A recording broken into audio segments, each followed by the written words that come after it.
Good morning students. 8th class में हम आपका वेलकम करते हैं। 8th क्लास में हमारा टॉपिक चल रहा था ग्रामर में, उसको हम एक बार पोस्टपोन कर देते हैं और बुक रीडिंग का वर्क अब शुरू करेंगे। ये आपके सामने जो बुक नज़र आ रही है हनी ड्यू नाम से, देखिए मैंने आपके सामने बता रहा हूँ, ठीक है। इस बुक को मार्केट से परचेज कर लो, मार्केट में अवेलेबल है और यही बुक आपके कोर्स में है। हनी ड्यू बुक लेने के बाद में आप अच्छे तरीके से पढ़ सकते हो, और जब तक बुक अवेलेबल नहीं हो मैं आपको बुक्स का चैप्टर आपको सामने बता रहा हूँ, उस बुक के चैप्टर से आपको पढ़ना है। ये इंडेक्स बना हुआ है इसका,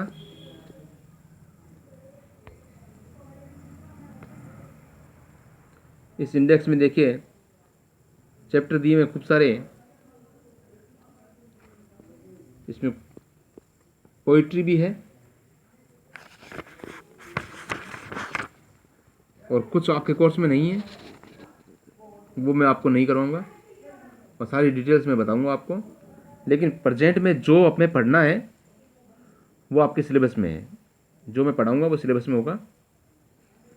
अभी हो सकता है कि सिलेबस में और भी कुछ कटौती की जाए, तो उसको बाद में उसके बारे में बातें करेंगे।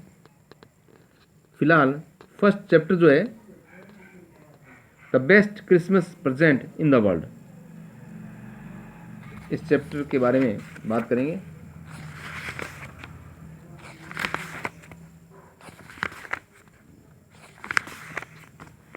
ये आपका फर्स्ट चैप्टर है, the best Christmas present in the world, यानी संसार में क्रिसमस का सबसे अच्छा उपहार, इसके बारे में चैप्टर दिया हुआ है। चैप्टर को पढ़ने से पहले इसमें जो वर्ड मीनिंग काम आए हुए हैं, जो हार्ड वर्ड है उनको हमें उतारना है और उसकी स्टडी करनी है। जैसे इस बुक में साइड में जो आपके नज़र आ रहे होंगे ये वर्ड मीनिंग है, ये मोस्ट वर्ड मीनिंग्स दिए हैं, लेकिन ये बहुत सारे वर्ड मीनिंग्स ऐसे भी होते हैं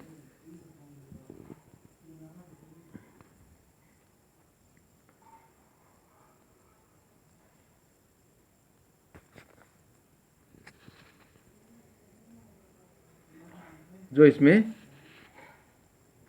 नहीं नजर आते। वो सारे वर्ड मीनिंग्स आपको चैप्टर पढ़ने पर ही आएंगे। तो इस जो साइड में लिखे हैं वर्ड मीनिंग, इसके अलावा बहुत सारे हार्ड वर्ड मैंने अब छांट करके अलग से सेलेक्ट करके आपके लिए बनाए,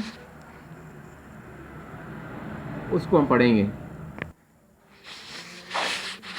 ये पेज आपके सामने है, इसमें बहुत सारे वर्ड मीनिंग्स लिखे हैं, ये देखिए हार्ड वर्ड दिए हैं, ठीक है। आपको बिल्कुल ऐसे ही नीट एंड क्लीन राइटिंग में नोटबुक में उतारना है। मैंने पहले बताया आपको ग्रामर की कॉपी अलग बनेगी जो आपकी चल रही है, और बुक की नोटबुक जो है ना वो आपको अलग बनानी है। और बुक की नोटबुक में इंडेक्स फिल करना है, कवर चढ़ाना है, बिल्कुल नेम लिखना है नीटली, सारा काम अच्छा करना। शुरू करते हैं चैप्टर फर्स्ट, जिसका नेम दिया हुआ है the best Christmas present in the world. सबसे पहले फर्स्ट जो है वर्ड मीनिंग आपके सामने दिया हुआ है, SPOTTED, स्पॉटेड मीन्स देखा गया। JUNK junk shop, junk shop का मतलब होता है कबाड़ की दुकान, जंक शॉप मीन्स होता है कबाड़ की दुकान। CLUM SILY, क्लमजली। क्लमजली का मतलब होता है भद्दे तरीके से, गंदे तरीके से, भद्दे तरीके से, ठीक है। SCORCH, scorch. MARKS, marks. Scorch marks का मतलब होता है जलने के दाग, जलने के दाग। RESTORE, restore. रिस्टोर में होता है पुनः ठीक करना, पुनः ठीक करना। Vernier, VENEER, vernier. वेनियर होता है सजावटी लकड़ी की पतली परत। कोई डेकोरेशन करने की जो लकड़ी आती है ना, उसकी पतली जो परत होती है, एक लेयर होती है, थिन लेयर जो होती है, पतली परत, उसे बोलते हैं वेनियर। STUCK, स्टक, जाम हो गई, अटक गई। जो अटक जाता है उस वर्ड के लिए काम आता है stuck. BRUTE, brute. FORCE, force. Brute force का मतलब होता है शारीरिक बल, यानी आपकी शरीर की ताकत कितनी है, जो शरीर की ताकत है उसके लिए वर्ड किया जाता है ब्रूट फोर्स, ठीक है। नेक्स्ट, SHALLOW, सेलो, छिछला। सेलो में से होता है छिछला। छिछला मतलब होता है जो गहरा नहीं हो, नॉट डीप, जो गहरा नहीं होता ना उसे छिछला कहते हैं, ठीक है। SHAKY, सेकी, कांपते हुए। सेकी में से होता है कांपते हुए, सेकिंग करना, सेकिंग कांपना, है ना, उससे वर्ड बना सेकी। सेक मीन्स होता है हिलना या कांपना, तो सेक वर्ड से बना सेकिंग। मिल्क सेक होता है ना, मिल्क सेक, मिल्क को सेक, मिल्क को हिला हिला कर बनाया जाता है ना, उसे कहते हैं सेकी, मत मीन्स होता है कांपते हुए। स्क्रपल्स, SCRUPLES, SCRUPLES, नैतिकता। स्क्रपल्स का मतलब होता है नैतिकता, ठीक है। Next, CRISP, crisp. देखिए CRISP, क्रिस्प में होता है खुशनुमा शुष्क, खुशनुमा शुष्क। गोट ओवर, उभरा। गोट ओवर में होता है उभरा, किसी से उभरता हो ना, बीमारी से उभरना या गरीबी से उभरना, वो गोट ओवर होता है। फ्रिज, FRITZ, फ्रिज का मतलब होता है, ये नाम है, जर्मन सैनिकों की कहानी है, उसके बारे में एक सामान्य नाम रखते हैं वहाँ पे, जो फ्रिज किसी व्यक्ति का नाम हो सकता है, ठीक है, सैनिकों में से, उसके बारे में बढ़ाया हुआ है। पेरापेट, PARAPET, पेरापेट का मतलब होता है मुंडेर। मुंडेर का मतलब होता है जैसे कुएं के चारों तरफ की दीवार होती है ना, या किसी पानी के जो खड्डा होता है उसकी दीवार होती है ऊपर की, उसे मुंडेर कहते हैं। Sausage, SAUSAGE, sausage. सॉसेज में होता है मसालेदार गोश्त, जो मीट होता है मसालेदार, उसे सॉसेज भी कहते हैं, ठीक है। GRAPPING, ग्रिपिंग, पकड़े हुए। ग्रिपिंग मीन्स होता है पकड़े हुए। CELLO, सेलो मीन्स होता है गिटार जैसा यंत्र, कोई ऐसा गिटार की तरह बजाने का यंत्र होता है, उसे कहते हैं सेलो, ठीक है। MARZIPL, मार्जिपल। मार्जिपल का मतलब होता है केक के ऊपर की मीठी परत। केक के ऊपर परत होती है ना, केक खाते हैं ना, उसके ऊपर जो ऊपर परत लगी होती है उसे मार्जिपल कहते हैं। स्टैंप, STAMP, स्टैंप मीन्स होता है पटकना। पटकना मीन्स होता है, स्टैंप मीन्स होता है पटकना। और मिंगलिंग, नेक्स्ट देखिए, मिंगलिंग, MINGLING, मिंगलिंग मीन्स होता है मिलना। मिंगल, मिलना होता है मिंगल, उससे वर्ड बना ING ऐड करके, मिंगलिंग, मिलना। रिजॉल्व, RESOLVE, रिजॉल्व, निर्णय करना। रिजॉल्व क्या होता है, निर्णय करना, ठीक है। ड्रिफ्टिंग, DRIFTING, ड्रिफ्टिंग, इकट्ठा होकर। CAROL, carol.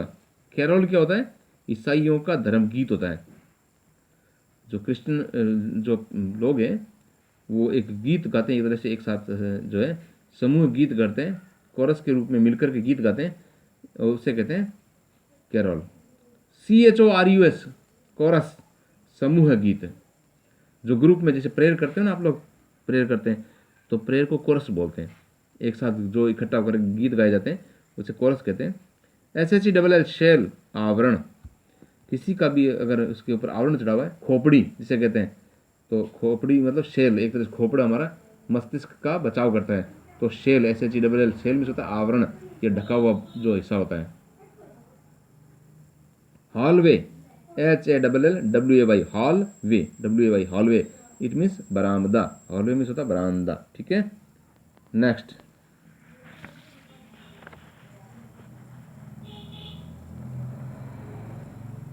देखिए, लॉपसाइडेड, LOPSIDED, लॉपसाइडेड, आसमान आकार की, असमान आकार की। इसमें जो है आकार समान नहीं हो। ठीक है, असमान आकार की जो चीजें होती है लॉपसाइडेड कहते हैं उसको।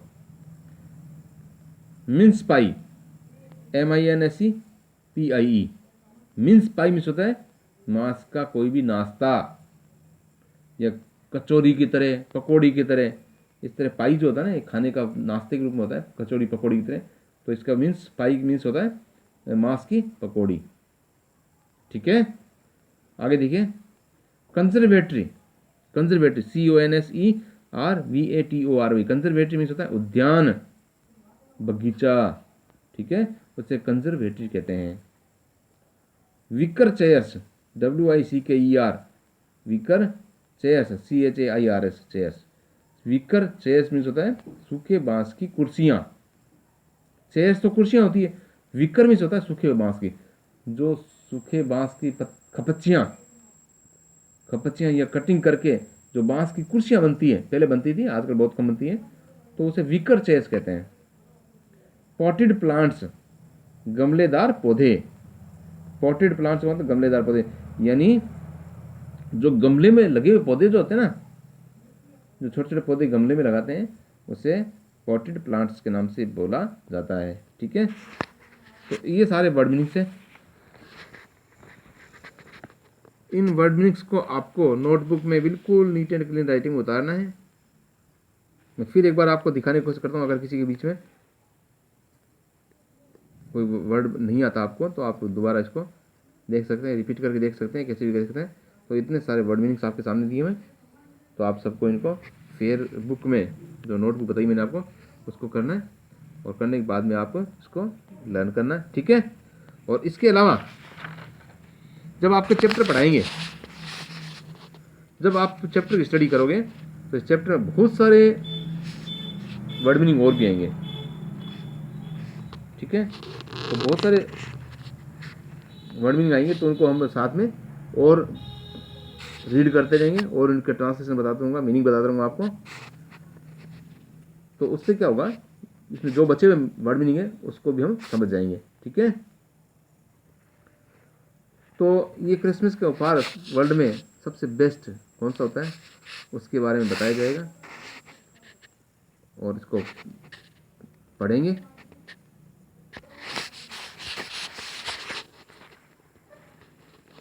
इसमें बताया गया है, देखो शुरू करते हैं चैप्टर को।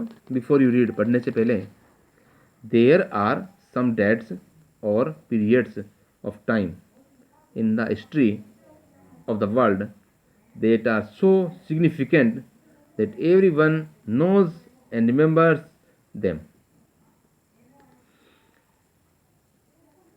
There are some dates or periods, यानी कुछ तारीखें और कुछ समय, जो समय का काल जो होता है, समय का भाग होता है इन द हिस्ट्री, इतिहास में, इतिहास में कुछ समय तारीखें ऐसी होती है, एक काल ऐसा होता है जो संसार के बारे में, जो बहुत ज़्यादा महत्वपूर्ण होता है हर व्यक्ति को जानने के लिए और याद करने के लिए। हर व्यक्ति को जानने के लिए और याद करने के लिए वो डेट बहुत इंपॉर्टेंट होती है। बहुत सारी डेट्स होती है जो हर व्यक्ति को जानना चाहिए, हर व्यक्ति को पहचानना चाहिए, वर्ल्ड के बारे में, हमारे कंट्री के बारे में। जैसे हम सब जानते हैं 1947 को क्या हुआ था, 1948 को क्या हुआ था, है ना, 1950 को क्या हुआ था, यानी हमारा देश आज़ाद हुआ, वो डेट याद रखनी है। जब गांधी जी को गोली लगी तो याद रखनी है। और जो है हमारा संविधान लागू हुआ 1950, वो हमें याद रखनी है। तो बहुत सारी डेट्स ऐसे होती हैं जब याद रहती है ना। वर्ल्ड में भी ऐसे ही होता है, तो याद रखना पड़ता है। अब देखो क्या कह रहा आगे, the story you will read mentions one such date, यानी ये कहानी भी ऐसी तारीख के बारे में बताता है, एंड इवेंट एक घटना के बारे में बताता है। यानी कहानी जो दी हुई है ना, वो एक घटना के बारे में बता रहा है, वही विशेष तौर से। A war between the British and the Germans in 1940, यानी 1914 में ब्रिटेन और जर्मन के बीच में युद्ध हुआ था। जो घटना घटी थी, युद्ध हुआ था, वॉर हुआ था, उसके बारे में ये दिया हुआ है। Can you guess which war it was, और क्या आप अनुमान लगा सकते हैं ये कौन सा युद्ध था। यानी 1914 की डेट जो है ना, 1940, वो एक ऐसी डेट है, ऐसा पीरियड है उस समय का, जब हर व्यक्ति को लर्न करना चाहिए और जो है जानना चाहिए। कैसे, अब इस चैप्टर पढ़ेंगे। अब देखिए शुरुआत में क्या कहा गया, do you know which events the dates below refer to, क्या आप जानते हैं इन सभी डेट्स के बारे में जो नीचे दे रखी है। 4 जुलाई 1776, ये क्या हुआ था, इसके बारे में हम पढ़ना है। 17 दिसंबर 1903, इस समय क्या हुआ था, इस डेट के बारे में पता लगाना है। 6 अगस्त 1945, 6 अगस्त 1945 को क्या हुआ था, ये इंपॉर्टेंट डेट्स हैं। 30 जनवरी 1948, इस दिन क्या हुआ था, ये भी आपको पता होना चाहिए, मैंने अभी बताया था आपको। 12 अप्रैल 1961 को क्या हुआ था, और 20 जुलाई 1969, इस दिन क्या हुआ था। और इसमें ये भी लिखा हुआ है, the answers are on page 23, इसके आंसर जो है 23 नंबर पेज पे दिए गए हैं, ये हमें बाद में ढूंढना है। ठीक है, तो ये इंपॉर्टेंट डेट्स है, इन सब के बारे में हमें जानकारी होनी चाहिए, इन सब के बारे में हमें पता होना चाहिए। और इसी तरह का एक चैप्टर जो है उसमें भी हम पढ़ेंगे, तो शायद बहुत कुछ जान जाएंगे। फिर इसके आंसर पर डिस्कस करेंगे, वो बाद की बात है। ठीक है, तो चैप्टर को हम नेक्स्ट पीरियड में पढ़ेंगे। तब तक आप जो है वर्ड मीनिंग्स को आप अपने नोटबुक में उतारिए, नोट डाउन कीजिए और उसको लर्न कीजिए। उससे क्या होगा, लर्न करने से आपका जो है चैप्टर जब रीडिंग होगी तो फिर आपको वर्ड मीनिंग आते होंगे, तो ट्रांसलेशन जल्दी हो जाता है ना, ईजी हो जाता है। तो आप पहले से प्रिपेयर रहिए ताकि आपके जो चैप्टर पढ़ने में कोई प्रॉब्लम्स नहीं आवे। ठीक है, तो सारी बातें जो है इस चैप्टर के बारे में हम आगे नेक्स्ट क्लास में फिर करेंगे। तब तक आप जो है लास्ट टाइम का दिया हुआ वर्क जो है उसको रिपीट कीजिए। आपका वर्क जो इनकम्प्लीट है उसको कंप्लीट कीजिए, क्योंकि स्कूल में आपकी नोटबुक मंगवाई जा रही है, आपको पता है। नोटबुक मंगवाने के साथ में आपको मार्किंग की जा रही है, आपका रिकॉर्ड तैयार किया जा रहा है, आपकी मिस्टेक्स बताई जा रही है। ठीक है, उन सभी को कंप्लीट करते हुए, ध्यान में रखते हुए, और इस समय जो नोटबुक बनाओगे आप बिल्कुल अच्छी तरीके से बनाना, इंडेक्स फिल करना, कवर चढ़ाना, फिर मैं कह रहा हूँ, और राइटिंग अच्छी होनी चाहिए, किसी तरह कोई मिस्टेक्स नहीं करें ताकि हमें जांचने में आसानी रहे, और आपको फिर उसको लर्न भी करना पड़ेगा, तो उसके लिए भी आपके लिए इजी रहेगा, है ना। तो ये सब बातों का ध्यान रखते हुए आप जो है वर्क करेंगे। ठीक है बेटा, घर में रहिए, सुरक्षित रहिए। Thank you.